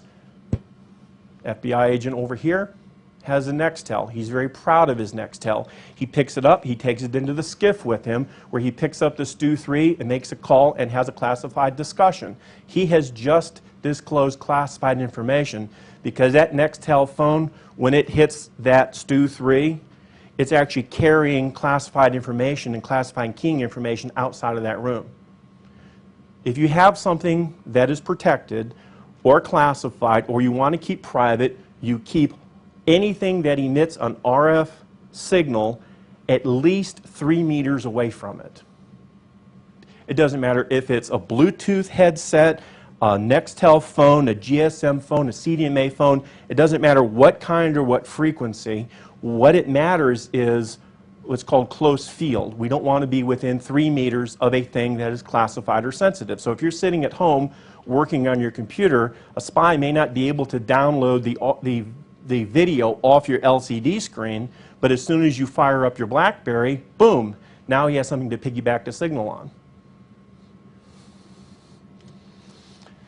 When you're auditing the instruments, we're doing a basic electronic analysis, we're doing an actual audit, a visual inspection, an intense physical inspection where we're looking at every component on a circuit board on a single telephone.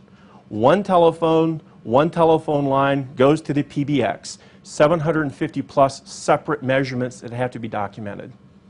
Not 1 or 2 measurements, not a black box with a red you're dead and green you're good. 750 plus measurements, bare bones. For one telephone, I can generate 200 pages of report. For one telephone. Common penetration hacks and attacks. Common manipulations we see them on the Avias, the Nortels. There's the raw hacking of the switch. It usually targets the PBX. There's also what we call a blip box, where instead of manipulating the PBX, you go to the IDF, which is the wiring closet. You plug on to where there's a digital set, and you transmit the command code as if you were the PBX to open the microphone up on the executive's desk phone.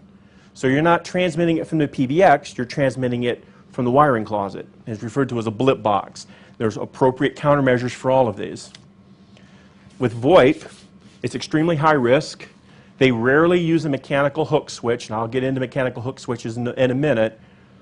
Most do not have mechanical hook switches, which means they're running live audio all the time over the connection, which is a real problem if you're sitting in your living room with a phone hooked up, plugged into a cable modem, and everybody in your neighborhood can listen in to what you're talking about in the room, and you're not even on the phone. The firmware can be remotely modified on most VoIP systems, most commonly the Cisco.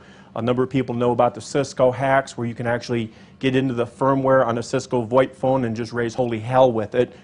VoIP phones are extremely insecure. They're getting better, and over the next few years they'll become more secure, but right now they're not very secure, and it's the network connection that provides the choke point or the fatal funnel.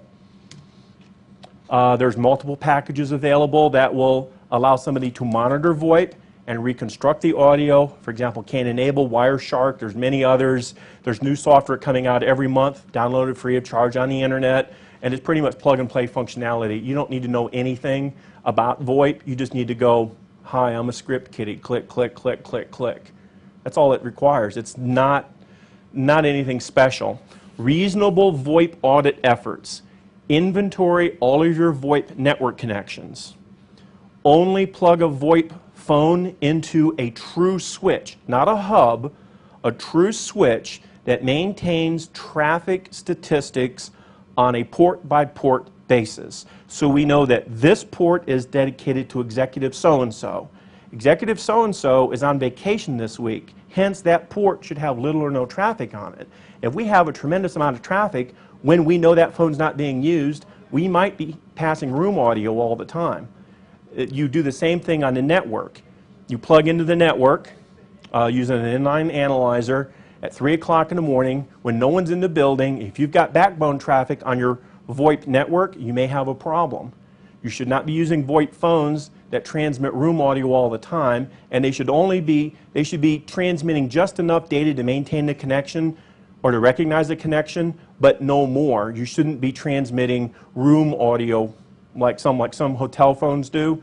They transmit room audio from the phone to the PBX system, so the PBX system will tell the proprietors of the hotel if somebody's in a room or not. So they listen into room audio, and if they hear room audio, they knew the room's occupied, but they didn't pay.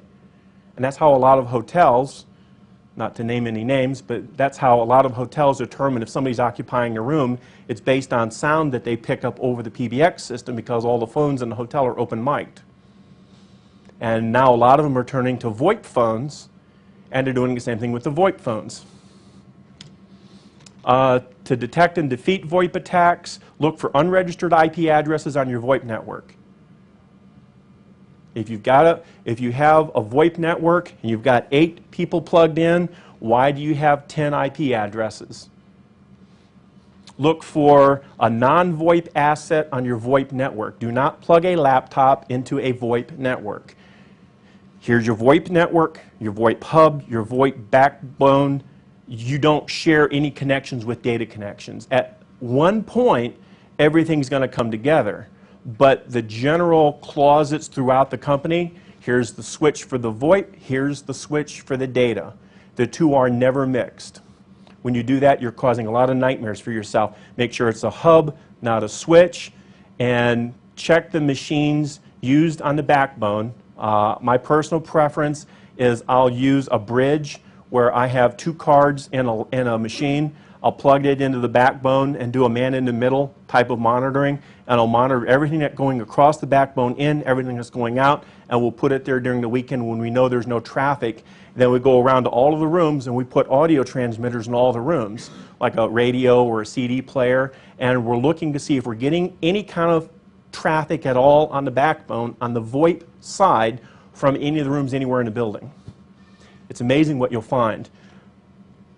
Suspect data traffic on an unused VoIP phone line. So if there's not supposed to be somebody plugged in to your VoIP network and you're getting data traffic on a wire that nobody's supposed to be on, you need to be concerned that somebody's compromising the integrity of your VoIP isolation. To secure it, you also utilize smart switches, and I can't drive this home enough. Make sure it has statistics. You're going to pay more for your hub, but it's going to end up costing you a lot less. Keep your VoIP terminals on a dedicated network, dedicated gateways. Keep them off the main network. Do not integrate it into the main data network for the company, and lock down the instrument firmware. The best way to lock it down is to remove the jumpers from inside the phone. Flash the phone, get it loaded up, remove the jumper so that the only way you can reflash the phone is open the phone up and take the jumper back out or put the jumper back in. Once the phone software is loaded, you don't want people changing it.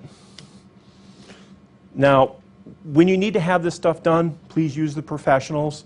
There are some things you can do on your own with a flashlight, with a voltmeter, with ladders, but when it gets really down to keeping secrets, you want people to come in with laboratory-grade test equipment. There is no such thing as a fast bug sweep. It's long, tedious hours. It's hot, sweaty, nasty work. You're up in ceilings. You're crawling down, crawling around on the floor. You're pulling up wires. It takes hundreds of test forms for a typical sweep. It can take hours per phone. A full exam for one phone can take 8 to 12 hours for one telephone. That's one telephone line, one port on the switch, and the wiring in between, and that assumes it's not a huge corporate environment. You can do a cursory inspection that will take approximately 4 hours per telephone, but when you're talking about telephones, they're one of the most dangerous things that you have in a company or in a home, and they can be exploited in ways you'll never know. And you may never know that they've been exploited until something very embarrassing comes out a couple years later. TSCM is the inspection by a technician or an engineer of a physical place or item. It involves somebody who's highly technically trained. A vast amount of equipment is required. We're not talking about hundreds of pounds. We're talking about tonnage of equipment. When you go out to do a project, you're actually bringing an entire electronics laboratory out to the client site, not a couple of suitcases. You could actually have several tons of equipment. If you're flying out, it may only be 500 or 600 pounds. If you're driving out, it may be 8,000 to 10,000 pounds of equipment. There's specialized protocols. They're actually fairly standardized, and it's a scientific procedure, scientific protocols. It's no black magic. It's all engineering. In the United States, there is over $6 million worth of illicit surveillance devices sold to the public each day. You go to New York City, Washington, D.C., Los Angeles, you're going to find 100 stores that will sell you that bug for $10,000. That bug costs $3 to make. You will, if you're so inclined, you will make more money selling that bug than you will selling an equal weight of cocaine. It's far more profitable, like with Pelicano. He was taking allegedly taking $500,000 retainers from people to install 1 or 2 bugs. That's a lot of money. If you divide it out by the street value of cocaine versus, you know, and look what happened to the governor of New York. A couple of fairly inexpensive wiretaps destroyed an entire government official and his administration and everything with just a few pennies worth of electronics. What's that? His actions might have had something to do with that also. What's that? His actions might have had something to do with that. Probably not. No, he's a honest fellow. He would never do anything he shouldn't. God-fearing, wife-loving. From what I hear, sheep as well. To recap, we want to map out all the wires that are present. We want to rip out all of the unused wires. We want to pull back 30 feet. We want to not just cut off, but we want to cut off and then pull back so that it can't be drawn back into our area and reconnected at some future point. You want to certify and seal all the wires that are going to be used in a controlled environment. And I don't just mean a classified environment here. I mean, if this is a corporate boardroom and you want to keep your corporate secrets secret and you don't want people playing games with their stock prices, you better make sure that this room is secure. Because somebody's going to install a bug in here just so they can get a slight advantage in the stock market, and all they need is a little bit of information to make millions and millions of dollars very quickly in the stock market. So we're not talking about, this is a listening facility for, some classified intelligence agency. We're talking boardroom stuff. We're talking an architect's office. We're talking a professional photographer. Professional photographers are absolutely nuts about the electronic security of their shooting, because they're shooting a year before the fashion hits the street. If Ralph Lauren or Victoria's Secrets is having a photo shoot done, they're going to have a bug sweep done of the studio before the photo shoot's done, because they don't want any of the information that is shot for the catalog that comes out next year to be leaked to their competitor. So they're absolutely, and some people, they don't realize how valuable the secrets are. We're not talking defense secrets here. We're talking about the color of underwear. Woo-woo, yeah, woo-woo. And you should always have TSCM services performed on wires before you have live usage. Ideally, you want somebody to come in and do TSCM services before an area is wired, then while the area is wired, and then once it's all wired and before anybody moves in, you want somebody to come back and recheck it, and then you want to come back and have it periodically checked. And how often you have it checked is a judgment call on behalf of management. You really don't want your sweep company telling you how often. I mean, I'd like to come back in every 2 weeks and do it, but it wouldn't be prudent, and it would be ripping my client off to do that. Some clients once a year, some clients once every indictment. You know, client gets indicted, and you know, they want us to come in and do a bug sweep, and we go, why? Well, we can't tell you why. Well, let's see, legitimate, publicly traded company, defense contractor, okay. Yeah, no problem, we'll come in, and while we're there, they go, oh, our executives just got indicted this morning. Oh, crap. We've already gone over this. You want to look for traffic patterns, you want to log your packet headers, daily or weekly auditing of your VoIP networks. You want to know the inside of all of your phone instruments. If you're in systems admin, if you're a security person inside a company, you work for a defense contractor, you've got to know what the inside of your phones look like. Don't be afraid to get a screwdriver out and start breaking stuff. It's okay. It's cheap to replace it. If you don't know what the insides of the phone systems look like now, you're not going to know if they've been modified in the future. And the inspections of the insides of the phones is something that every sysadmin should be capable of doing. So if you're a security person working at a company, a network administrator, phone administrator, security person, you better be able to take the phones apart and put them back together. And if you can't, learn how to do it, and do it so you can very quickly, if your boss calls you up and say he thinks his phone is bugged, you need to be able to open his phone up real quick and go, no, everything's fine with the phone. Here, let me check the PBX translation or the PBX configuration. No, everything's fine there. Go to the phone room. Oh, crap, there's a tape recorder hanging off his line. You don't need specialized TSEM gear to do this. You need a flashlight and a ladder and a couple of screwdrivers. Learn about hook switches. We're going to cover that momentarily. Know what your wiring blocks are supposed to look like. You don't necessarily have to audit them, but you need to know where they are, what they look like, and what shouldn't be there. If you go into your phone room or your wiring closet and you look on the floor and there's wrappers from cassette tapes laying on the floor, you might have a problem. I've had that happen where I'm walking around doing my tour, haven't brought any equipment in the building, I'm just walking around with the executive and he's showing me where everything is, and here's the phone closet, and I'm going, shit. And I point on the floor and there's cassette tape wrappers, and the spy was nice enough to actually have left a receipt from Radio Shack with his name on it. So it was like, oh, okay, so then we go to accounting, and they pull the guy's American Express card, and it matches with the receipt from Radio Shack. So then they go to corporate security, and corporate security goes, okay. And they go collect the guy, they bring him in, sit him down, and he confesses his sins, and they go, you know, they get a cardboard box, and he does the walk of shame with no, you know.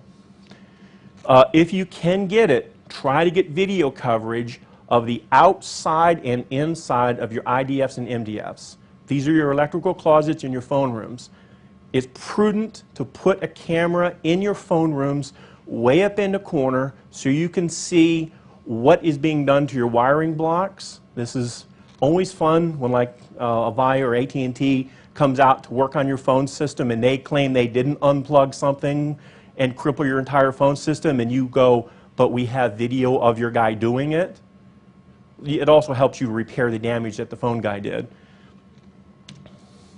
As far as the demarcation points, you want to map out all your copper appearance points. You want to map out where the cable bends, where it's bound up. So for example, if a cable goes this way and then it makes a 90-degree turn, you want a written note of where it is, what it does, where it bends.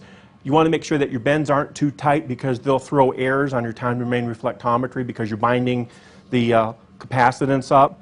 So you want to make sure you have nice even bends on everything. And if you're installing your cables according to a Bixby standard, it's going to be all nice and neat, and it's just going to be a beautiful thing.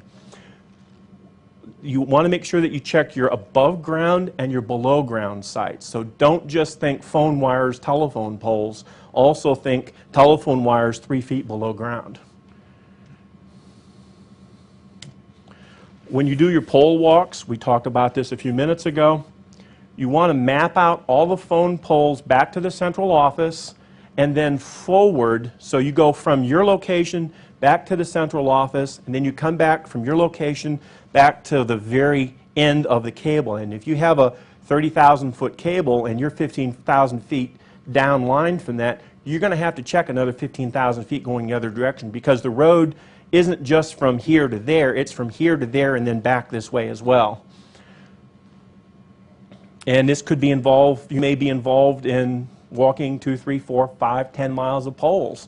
And you may have to break your pole walk over 3 or 4 days. Now we get into the good stuff. This is our basic telephone instruments. Anybody in here can get these and learn to operate them very quickly. On the far side we have old school, we call that a Brown meter. They're still in production. In many cases, this is the only instrument the phone company brings out with them to work on your phone lines. And that's it. That device will find some wiretaps, but it's basically, it's a red you're dead, good, green you're good type of a thing. Next to it we have an old school IBM 70s vintage analog meter. The nice meters, old school. This is new. This is the Fluke 289. This just came out within the last couple of weeks, last couple of months.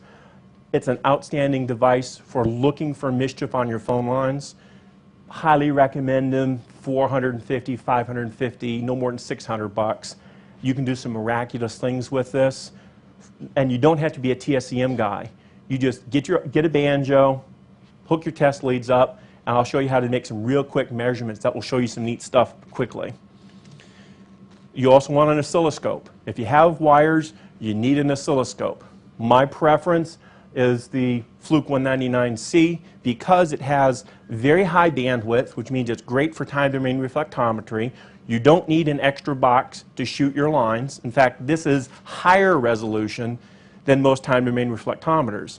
And this has a spectrum analyzer built into it, which is cool because that's one less piece of equipment I have to hump from the truck into the client's office. So for quick checks, a digital voltmeter and an oscilloscope will get you further than anything else. It's like, if you're into emergency medicine, you've got your stethoscope and your blood pressure cuff. Those two things will tell you more than anything else you ever want to know. The basic instruments. Now, they're not high-end, super sophisticated phone analyzers that cost $50,000. We use those too, but this is where you start, and this is within the scope of anybody in this room. Now, this is time domain reflectometry of an 1,800-foot DSL drop. What we have is we induce a pulse here, ping, and we watch it bounce off of the turns and the kinks in the cable, and then we see a return pulse here, just like sonar on a submarine.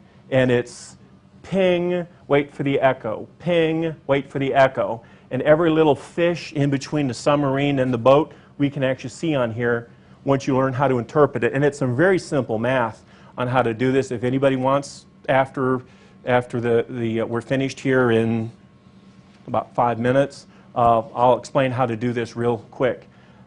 We can also hone in on specific return responses and determine exactly how far it is within a fraction of an inch. Now mind you, we're talking 1,800 feet here. I can go, well, there's a wire that's 6 feet long, 1,000 feet from here. This is a commercial time domain reflectometer. It's easy to use, but they're notoriously inaccurate. They are designed for people who are not the most technically sophisticated people. They tend to be, you turn it on, you press one button, and it does everything for you. It doesn't give you precise measurements. They usually are not calibrated to a standard. Oscilloscopes will be calibrated to a standard. And it lacks detail. There's a lot of, I'm going to throw a slide up here in just a minute of a TDR and a scope looking at the exact same thing, and you're going to see a significant difference between the two. This is a commercial time domain reflectometer. This is an oscilloscope. The waveforms are a lot crisper. There's a lot more detail that we can see down here that is completely invisible on even the most expensive TDR made in the United States. This is I believe a $6,000 or $4,000 TDR. This is a $2,000 oscilloscope. So, This is a very basic measurement. This is what we call a Princess telephone. So actually an old AT&T phone. To make a measurement, you need two things. You need a meter and a banjo. This is a mod app made by Siemens. They go like 10 bucks, 15 bucks. You have to have something to give you access to the copper of the connection. So we have copper connections here, here, here. In this particular case, we have the phone is only using 2 wires, but we're actually looking, we have accessibility to all 8 wires on this. In this particular case, the phone is hung up. We have minus 49 volts, 49.32 volts. Actual voltage measurement doesn't tell us anything. But if we go into an office and we check everybody's phone, and this guy's 49, 49, 49, 63, we might have a problem there. So what is different? So from a layman's perspective, and by layman I mean the people who are involved in technical security for a company, you don't have to go out and buy $300,000 worth of equipment. You need to go out and buy a $500 voltmeter that any student here at MIT is going to have anyways. Basic equipment, basic examinations, nothing really special. When we take the phone off the hook, we drop down to our biasing voltage. We actually have 2 voltages here. We have our DC biasing voltage, which is what gives us talk voltage. And then if you look below it, I have another screen I'll blow up in a minute. You can actually see that we have 0.181 volts of AC, which means we have an indication that we have audio on the phone line. Now, if this phone was hung up and we had a similar signal, that may be passing room audio through the line. So if we have more than 500 milliamps or 500 millivolts of audio or of AC, we may have audio flowing down the line. So in this case, we have dial tone. If we hung the line up and we still had AC volts, we may have audio bleeding through the phone line, either through hook switch bypass or some other mischief.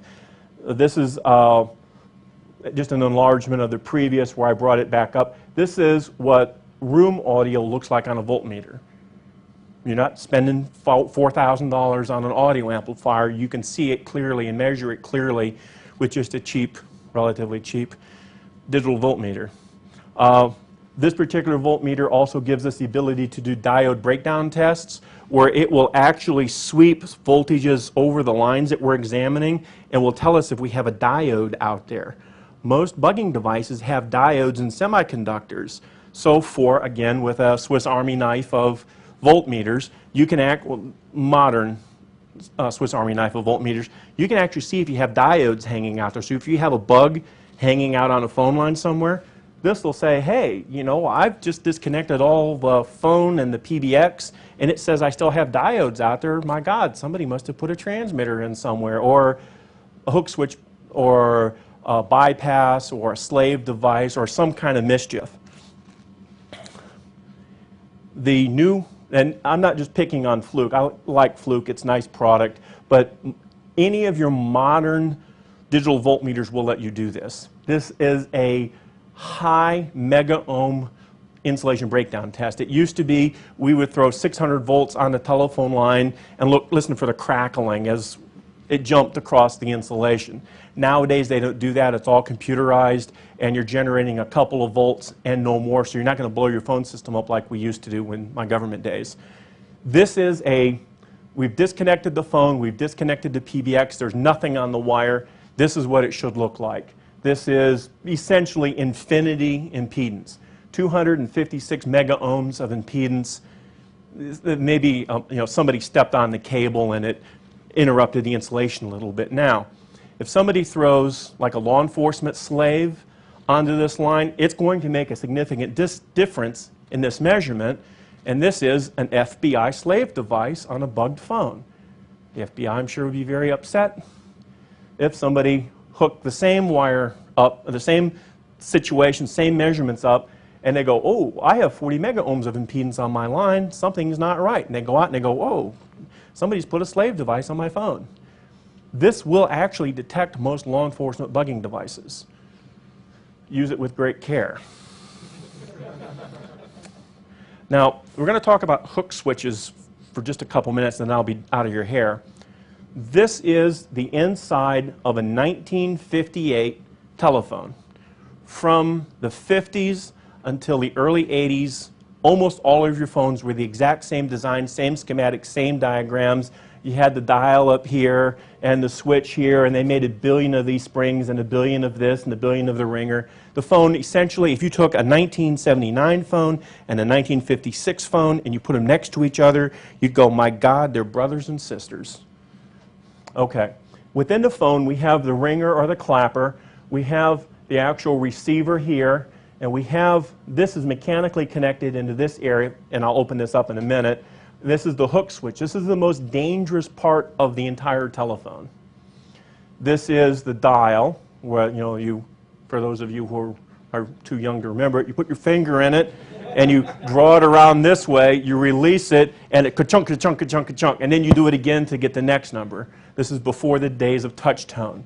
Now, in the days of touch tone, all of this remained the same, and all they did is they came out and they replaced your front panel. That's really all they did. Now, this is with the cap off of the hook switch, and what I've done is I put a piece of graph paper behind it so you can see these connections inside. Now, each of these connect to a different part of the inside of the phone. So one is for the speaker, one is for the handset, one is for the line, and so on. Now, the way that this works is when the receiver is off the hook, it draws this bar backwards, closing this connection and this connection, but opening this connection and opening this connection. Audio will now flow through the phone. A clever spy can make the phone pass audio on hook or off hook. It's called a hook switch bypass. Takes a couple hours to teach somebody how to do it. I'm not going to teach it here. Somebody will get into mischief and I'll be testifying in court.